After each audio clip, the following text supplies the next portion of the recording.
নমস্কার বন্ধুরা, আমাদের রান্নাঘরে সবাইকে স্বাগত।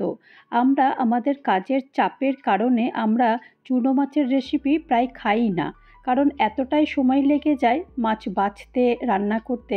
তো আজকে সেই কথা ভেবেই আজকে চুনো মাছের একটা চটজলদি রেসিপি নিয়ে চলে এসেছি। আশা করি তোমাদের ভালো লাগবে। তো প্রথমেই আমি একটা এরকম বেগুন নিয়ে নিয়েছি, আর বেগুনের অর্ধেকটা আমি কেটে নিয়েছি। আর এরকম ঠিক লম্বা লম্বা করে আমি কেটে নিয়েছি। লম্বা করে কেটে নিলে বেশ দেখতেও ভালো লাগে, তো ঠিক এইরকমভাবে আমি কেটে নিয়েছি। আর এখানে 4টে আমি সিম নিয়ে নিয়েছি। সিমটাকেও এরকম দুভাগ করে কেটে নিয়েছি। দুভাগ করে কেটে নেওয়ার পর তারপরে এই সিমটাকে এরকম লম্বা লম্বা করে কেটে নিয়েছি। একটা মূলো নিয়েছি, মূলোর এরকম অর্ধেকটা নিয়েছি, অর্ধেকটা নিয়ে ছাড়িয়ে তারপরে এটাকেও ঠিক লম্বা লম্বা করে কেটে নিয়েছি। তারপরে একটা আলু নিয়েছি, আলুটাও ঠিক এরকম লম্বা করেই কেটে নিয়েছি। সব উপকরণগুলোই কিন্তু আমি এরকম লম্বা লম্বা করেই কেটে নিয়েছি। আর সব সবজিগুলোই কাটা হয়ে গেছে। এখন আমি এরকম একটা ফ্রাই প্যান নিয়ে নিয়েছি। তারপরে আলুগুলো যেগুলো কেটেছিলাম আলুগুলো দিয়ে দিয়েছি, সিম দিয়ে দিয়েছি, তারপর মূলো দিয়েছি, মূলোগুলো যেগুলো কেটেছি, আর বেগুনটাও দিয়ে দিয়েছি। এর মধ্যে তোমরা চাইলে এক্সট্রা কোনো সবজিও দিতে পারো। আর এখানে একটা পেঁয়াজ এরকম স্লাইস করে কেটে নিয়েছি। আর এখন আমি পরিমাণ মতো নুন দিয়ে দিয়েছি। এখন হাফ চামচ মতো আমি হলুদ দিয়েছি। 1 চামচ জিরের গুঁড়ো দিয়ে দিয়েছি। 1 চামচ কাশ্মীরি লাল লঙ্কার গুঁড়ো দিয়েছি।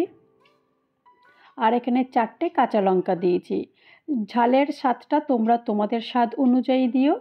আর এখানে আমি 1 চামচ মতো সর্ষের তেল দিয়েছি। এখন সব কিছু দিয়ে দিয়েছি, বেশ ভালো করে হাত দিয়েই এটাকে ভালো করে এটা মেখে নিয়েছি। আর মাখতে মাখতেই কিন্তু সর্ষের তেলটা যেতে দিয়েছিলাম সেটা কিন্তু খুব সুন্দর একটা গন্ধ বেরোচ্ছে। দেখো মাখা হয়ে গেছে। এখন আমি চুনো মাছগুলো দিয়ে দেবো।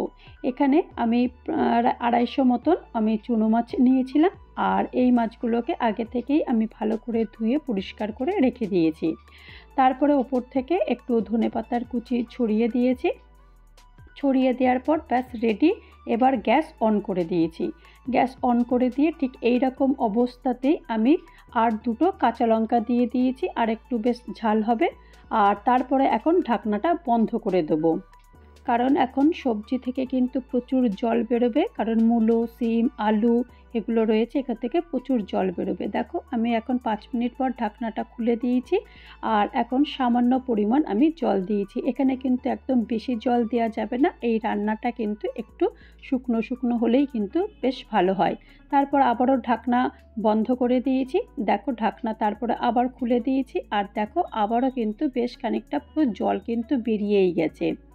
আর এখন এরকম ওপর থেকে হালকা হালকা করে এরকম নেড়ে দেবো, কারণ বেশি নাড়বো না, কারণ সব কিছুই কিন্তু একদম নরম হয়ে গেছে আর মাছগুলোও কিন্তু একদম ভেঙে যাবে। তো সেই কারণে হালকা হালকা করে ওপর থেকে নেড়ে দিয়েছি। আর একবার ওপর থেকে 2 চামচ মতো সর্ষের তেল দিয়ে দিয়েছি। আর আরেকটু ধনেপাতার কুচি ওপর থেকে ছড়িয়ে দিয়েছি। ব্যাস আর কিচ্ছু লাগবে না। দেখলেই তো কত তাড়াতাড়ি এই চুনো মাছের চচ্চড়িটা তৈরি হয়ে গেল। তোমরা কিন্তু এইভাবে চুনো মাছটা ইজি রান্না করে নিতে পারো। একদমই সময় লাগবে না, যখন খুশি তখনই রান্না হয়ে যায়। তো তোমাদের এই রেসিপিটা যদি ভালো লাগে তাহলে অবশ্যই একটা লাইক করো, কমেন্ট করো, আর আমার চ্যানেলটা প্লিজ সাবস্ক্রাইব করে আমার পাশে থেকো। ভালো থেকো, সুস্থ থেকো। নমস্কার।